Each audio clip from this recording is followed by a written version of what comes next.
അഹ്ലുസുന്നയുടെ പണ്ഡിതന്മാർ പറഞ്ഞത് ഏറ്റവും വലിയ അസുലായി പഠിപ്പിക്കേണ്ട ഹദീസുകൾ 3 എണ്ണം അല്ലെങ്കിൽ 4 എണ്ണം.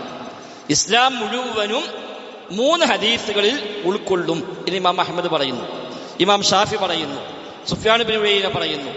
ഇങ്ങനെ ധാരാളം പണ്ഡിതന്മാർ പറഞ്ഞു ഇസ്ലാമിന്റെ മുഴുവൻ അധ്യാപനങ്ങളും 3 ഹദീസിൽ എല്ലാം ഉൾപ്പെട്ടിരിക്കുന്നു. ചില പണ്ഡിതന്മാർ പറഞ്ഞു 4 ഹദീസിൽ ഉൾപ്പെട്ടിരിക്കുന്നു. ആ 3-ൽ 1 ഈ ഹദീസാണ്, ഇന്നമൽ അഅ്മാലു ബിന്നിയ്യാത്ത്.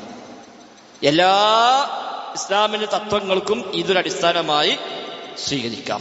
രണ്ടാമത്തെ ഹദീസ് മൻ അഹദസ ഫീ അംരിനാ ഹാദാ മാ ലൈസ മിൻഹു ഫഹുവ റദ്ദുൻ. നമ്മുടെ മതകാര്യത്തിൽ ഇല്ലാത്ത ഒന്ന് ആരെങ്കിലും പുതുതായി കൊണ്ടുവന്നാൽ അത് തള്ളപ്പെടണം.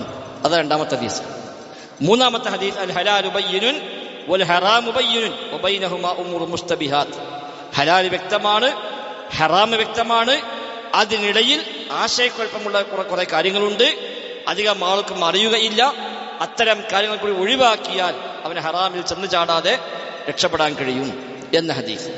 ഈ 3 ഹദീസുകളിലാണ് ഇസ്ലാം മൊത്തം നിലകൊള്ളുന്നത്.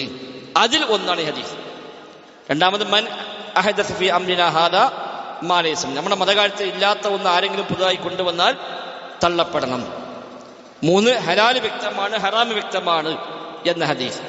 ഈ 3 ഹദീസിൽ ഇസ്ലാമിലെ മുഴുവൻ അധ്യാപനങ്ങളും ഉൾക്കൊണ്ടിട്ടുണ്ട് എന്ന് ഇമാം ഷാഫി, ഇമാം അഹ്മദ് തുടങ്ങിയ വലിയ വലിയ പ്രഗത്ഭന്മാരൊക്കെ പറഞ്ഞിട്ടുണ്ട്. അപ്പൊ അതിൽപ്പെട്ട ഹദീസാണ് ഇന്നമൽ അഅ്മാലു ബിന്നിയ്യാത്ത്. ചിലർ 4-ാമത്തെ ഹദീസ് കൂടി പറഞ്ഞു അദ്ദീനു അന്നസീഹ, മത ഗുണകാംക്ഷയാണ് അള്ളാഹുവിനോട്, അവന്റെ റസൂലിനോട്, അവന്റെ കിതാബിനോട് എന്ന ഹദീസിനെ 4-ാമതായി ചില പണ്ഡിതന്മാർ എണ്ണിയിട്ടുമുണ്ട്.